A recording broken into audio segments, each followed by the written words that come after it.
after mag-register as freelancer, ano po ang next? So ganito po yung example. Pag nakapag-register na po tayo kay BIR as a freelancer, mare-receive po natin ang ating certificate of registration. Very important po ito, not only dahil ito yung proof na registered na tayo kay BIR, dito rin po nakalagay kung ano yung tax returns na kailangan po nating i-file.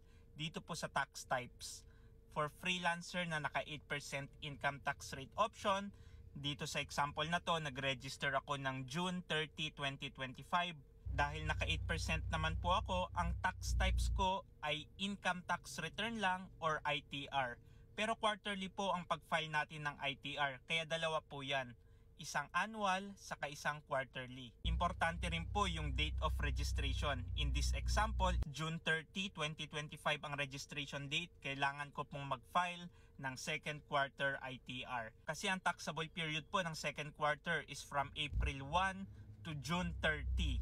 Kahit last date po yan, kailangan ko pa rin mag-file ng second quarter ITR. So yun po ang pinakaunang tax compliance ko, second quarter ITR for the year 2025.